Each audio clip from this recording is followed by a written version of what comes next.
Olá, sou o Paulo Rega do Tecnoblog, diretamente de Barcelona, na MWC 2018, e este aqui é o hands-on do Xperia XZ2 e do Xperia XZ2 Compact.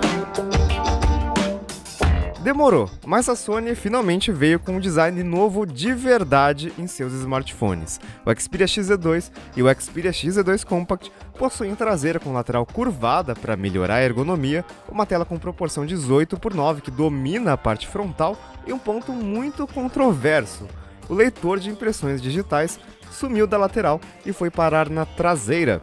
Vamos conhecer?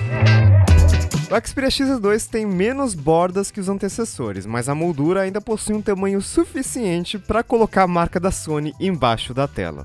A Sony diz que adotou novas linhas de design, chamadas de Ambient Flow, com curvas e arcos dinâmicos. Na prática, ele está mais confortável de segurar, se encaixando melhor na mão. A traseira de vidro, claro, acumula um monte de marcas de dedo e acrescentou um peso e uma espessura extra ao corpo do aparelho. Agora ele tem 198 gramas e uma espessura de 11,1 milímetros. Eu não vejo esse número desde os tempos de Nokia Lumia 800. Foi uma decisão bem arriscada da Sony fazer um aparelho relativamente grosso em 2018. Mas na mão, ele não é desconfortável de segurar, muito pelo contrário. Com design novo, sem metal na traseira, a Sony traz carregamento wireless por indução e permanece destacando a certificação IP68 para resistência contra água e poeira. O hardware é tudo que a gente espera de um topo de linha. Ele tem processador octa-core Snapdragon 845, o mais recente da Qualcomm, 4 GB de RAM, 64 GB de espaço, com possibilidade de expansão por microSD, e uma tela LCD de 5,7 polegadas com resolução de 2160 por 1080 pixels. É um painel que agrada bastante à primeira vista, com cores mais saturadas e um contraste mais forte que o de costume na Sony.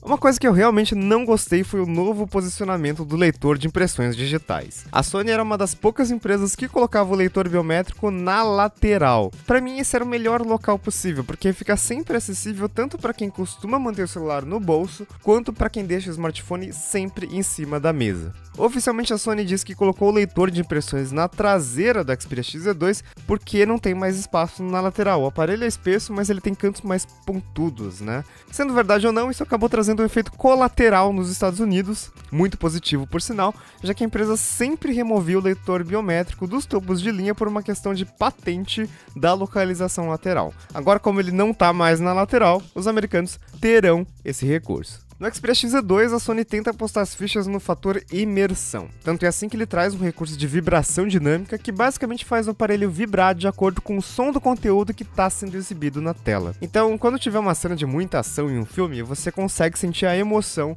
na sua mão. O recurso é ajustável, você pode aumentar ou diminuir a vibração, mas eu tenho dúvida se as pessoas realmente vão usar. Pena que, dependendo do seu fone de ouvido, você vai ter que usar um adaptador para curtir seus filmes, porque a Sony removeu o conector padrão de 3,5 milímetros. A empresa diz que nos topos de linha, boa parte do público já migrou para o Bluetooth. Para mim, de novo, é uma decisão complicada, porque a Sony é uma marca conhecida no mercado de áudio e muito do público que compra smartphones caros também compra fones de ouvidos caros, inclusive da própria Sony, que muitas vezes não tem variante sem fio. Claro que, sendo um flagship da Sony, existe um foco muito grande em câmera. A Sony manteve o sensor de 19 megapixels do Xperia XZ1, mas agora ele tem um diferencial de filmar em super slow motion de 960 quadros por segundo em Full HD. Os antecessores e mesmo o novo Galaxy S9 só chegam a HD. A abertura foi mantida em f/2 e ele possui estabilização eletrônica de imagem. Estranhamente, a câmera frontal chegou com uma resolução bem menor do que a Sony costuma colocar nos topos de linha. No Xperia XZ2,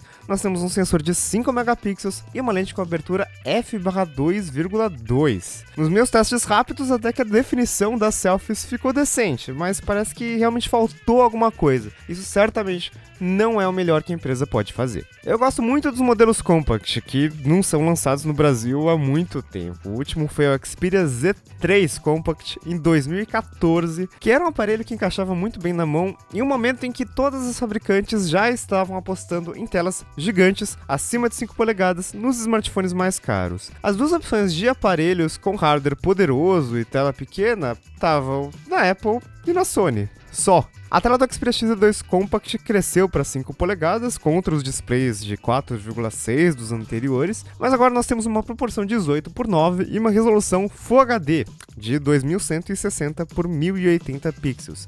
Normalmente a Sony apostava em tela HD nos modelos Compact. Como ela ocupa boa parte da frente do aparelho, o Xperia XZ2 Compact ainda é um aparelho compacto que permite fazer tudo com apenas uma mão. O ponto mais legal do Compact é que ele mantém praticamente todo o hardware do irmão maior, mas em um corpo bem menor. Não é um aparelho com um processador mais fraco, menos RAM ou menos espaço. Ele traz a potência do Xperia XZ2 para uma tela que cabe na mão. É um aparelho praticamente único no mercado. Mas claro que tem algumas diferenças. Primeiro, o recurso de vibração dinâmica não está presente, sinceramente acho que não vai fazer falta. Ele não suporta carregamento wireless. A traseira é de plástico, policarbonato, né? Não é de vidro. E a bateria é ligeiramente menor, indo de 3.180 mAh no Xperia XZ2 para 2.870 mAh no Xperia XZ2 Compact, mas como ele tem uma tela menor, isso não deve fazer muita diferença, talvez tenha até uma vantagem para o Compact se a Sony seguir o histórico. De resto, o Xperia XZ2 Compact é igual ao Xperia XZ2, mantendo o leitor de impressões digitais na traseira, removendo o conector de fone de ouvido, muito triste, e trazendo o novo design da Sony com mais tela e menos bordas.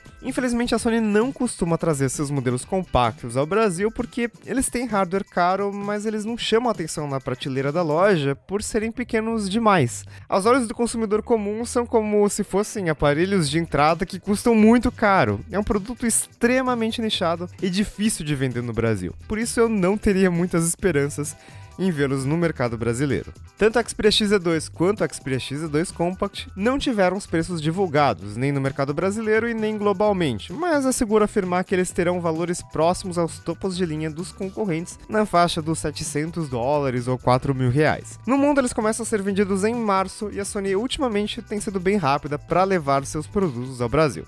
É menos o Compact, né?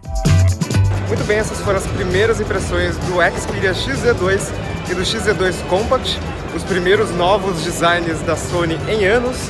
Todas as informações sobre a MWC 2018 você encontra lá no Tecnoblog, diretamente de Barcelona. Até mais!